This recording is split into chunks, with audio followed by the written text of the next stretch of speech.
Hello and welcome everybody, Death's Crowbar here with you today. And today we are having a bit of a vlog, and hopefully I don't go on too long. But wanted to remind you guys, I am doing a D&D video series.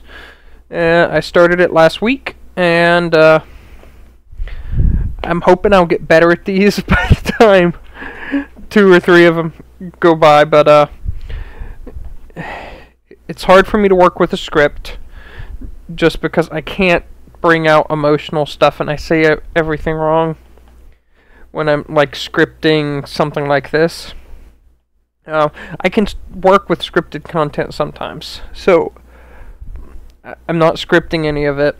I'm trying to do it on the fly. I do take a few notes and try and work on the notes, but not work with a rigid script.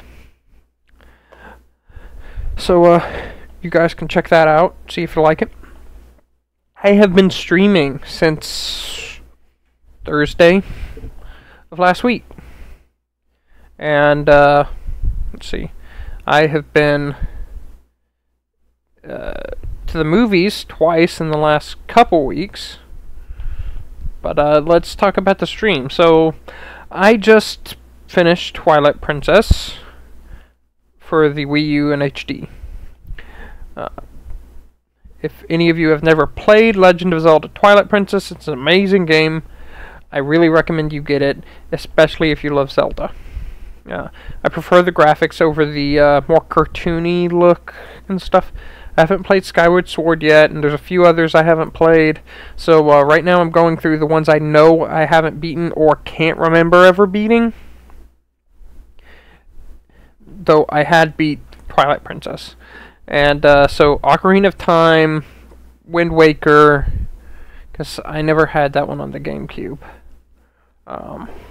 Majora's Mask, and somebody's going to burn me in the comments section if this gets big, because me not having played Ocarina of Time and Majora's Mask all the way through, but I didn't own a Nintendo system for a long time myself. I played on other people's systems, and it became hard to keep a save file with other people's systems. So, let's see. Zelda 2. Spirit Tracks I haven't played. I think that's it. Skyward Sword, and then those others I listed off, other than Twilight Princess. So, gonna try and play through those. I don't have Skyward Sword, and I don't have a way to, say, emulate it. So, I'm not going to play it unless I can get a copy. I need to get a copy for the Wii so that I can play it. So, if that happens, I do have a donation thing for if people want to help me, and I've got an Amazon thing if people want to help me with the stream. I'm not asking anything of my YouTube people, but if you're in the stream and you want me to play that, and you actually want me to play it, that's really the only way I get to play it. So I need help, because I don't have any cash. I spent all my money from my birthday on a new tire after that wild trip I took to Dallas to pick up my friend that I talked about in my last vlog. So, I really don't have any cash. I didn't make a vlog last time. I just decided to go with the one video to try and get people focused on that. The D&D video. So, I've got a little catching up to do. So, I went to the movies twice, watched Warcraft the first time. I really loved Warcraft. Now, I know a ton of people have bashed it. They've said, well, this isn't this way in World of Warcraft, or this isn't necessarily in the old games, or lots of other stuff. They've griped about the plot, character development, and other things of that sort. But for me, I loved it. It may just be because of the fact that it was the first video game movie I actually really enjoyed, other than some of the Tomb Raider stuff, that everything else has been pretty crappy. along the way, and this actually tried to do a full high fantasy stuff. It tried to, you know, show off a lot of things and work well with a lot of the older ideas, at least around the storyline. So I highly enjoyed it. You can say what you want about it, but I enjoyed it. What you say isn't going to take away. So if you haven't seen it, I recommend you see it, or at least, you know, see it when it comes out on digital. I'd say DVD, but does anyone watch DVDs anymore? I mean, I watch everything when it comes out on, like, Vudu now, so, which is generally before DVDs even. And then I watched How You See Me 2, and that one was really great. I have not seen the first movie, so I was a little catching up on some of the stuff, but I went and saw it with a friend. He wanted to see it with me. He's seen the first one.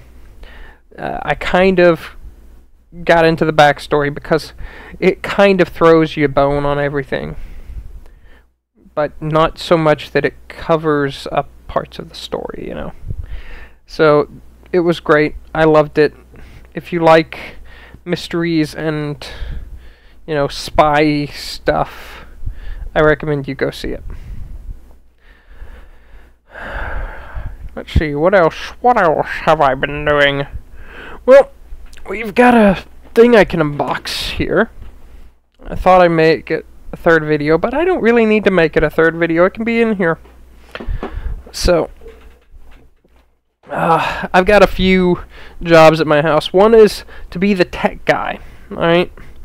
And we have a lot of old 8mm tapes from back when we used to do home videos on 8mm tapes.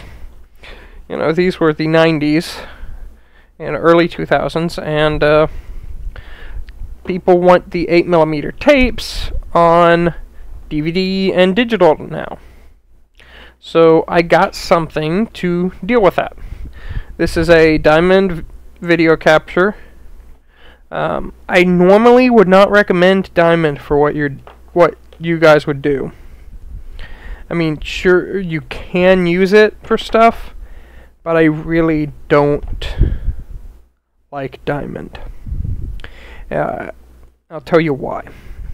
Alright, so I got a Diamond thing to review. This was a few years back. Diamond sent me something to review for my the website I write for. Alright, so I got the product in, and I tested the product. And I'm too nice about reviews. I just couldn't do it, unfortunately, because I'm so nice about things. And I've got to say it now that the product was not good. So essentially, I just told them, you know, I don't want to ruin what people think about your product. You know, I don't want to ruin your sales. So I'm not going to say much about it. Probably not the best thing for me to do, but generally I give people a little while to improve upon their products, especially if they're new to a market, or maybe if they've been in the market for a while but haven't realized how things have changed on stuff. And I think that's been the issue with Diamond, that they've been there for a while, but they really didn't realize how the market's been changing. And essentially I got their HD system. It did not include an HDMI cable. It did not even have a HDMI port. All it used was the composite HD ports.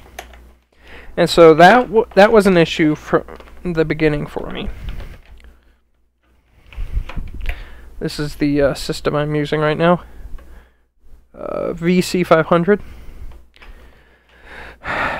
So I couldn't record any of my HD systems with it because I used HDMI cables. I didn't use composite HD for my Xbox 360 or anything. I mean, why would I? When I can use HDMI. So that was the first issue. The second issue was I could not port any of the video into another system. So they had their own proprietary recording software that you could not put into something like OBS or XSplit. Or at least you couldn't do it easily. And because of that, I just really thought this is way behind the curve compared to something like an Elgato or, you know, any of the PVRs out there and stuff like that. So I kind of felt bad for them and didn't really look things over how I should, or review things how I should. Like I said, they've got proprietary software here that I've got to use. There's a code on that, so I hope it doesn't do anything. But got a startup guide. But yeah, it was just bad. Now I know they've come out with a newer product, and I haven't seen their newer product. They had asked me at one point about reviewing it. I said yes. Nothing happened. It's been months now. That was before PAX South. So I don't know if they just lost my email or they were just like, you know what? Screw it. But either way, I just I felt that other things were better right now at that point. Now that I've got a HD60 from Elgato, I really can compare the two, and I was hoping I could do that and maybe give one away or something, give whichever was the lesser away, you know? But that didn't happen. But the only reason I have this is because I need something that records composite video. And I don't need something that necessarily is going to record to OBS, you know. I don't need to stream it. I just need to record this to my PC and then take the digital and put it on a DVD for family members. So that's the nice thing. And then let's see. Gosh, I can't think. I just watched 10 Cloverfield Lane, and that was an interesting movie. I don't know whether to recommend it or not. I'm gonna have to sit on it. I literally just watched it like 30 minutes ago. But that's about been my time for the last couple weeks. I am working on Ocarina right now, so, and I did play some Smash and stream some Smash today, so I recommend, if you haven't seen my streams at all, at least come by, say hi, tell me if you like it, and if you don't, that's fine, you don't have to watch, but if you do, please stick around. I'm hoping to be able to get some kind of giveaway done with it, and we'll figure that out in the next couple weeks. But I want to get a giveaway done when I reach 100 followers on it, so you know, definitely follow me on Twitch, and stick around a little if you can, so that you're there when the giveaway happens. Alright, so I'm gonna get to the other video, and I'll see you guys in a bit, or at least see you next week. Alright, or you'll see me. Oh gosh, P.S. I will be at RTX this year. I will have both an exhibitor badge and a media badge, so you guys will see me all around the place. I might be doing some interviews and things like that. I need to find my camera for things. I don't know where the heck it's got put, but I've got siblings, and that can make issues for technology. Anyway, I'm going to be doing interviews and stuff, but come by the Gaming Outfitters booth. I don't know the booth number, but come by the Gaming Outfitters booth, say hi. I want to meet you guys. If I'm not there, I'm probably doing an interview or in the bathroom. If that's so, just, let me know that you came by. And I'll try and find a time when I'll be back by there and you can come back by again. Alright, so thank you. Hope to see you. And as always, to all you nerds out there, to all you gamers, and to all you geeks, keep doing what you do. This is Death's Crowbar signing out. Bye, guys.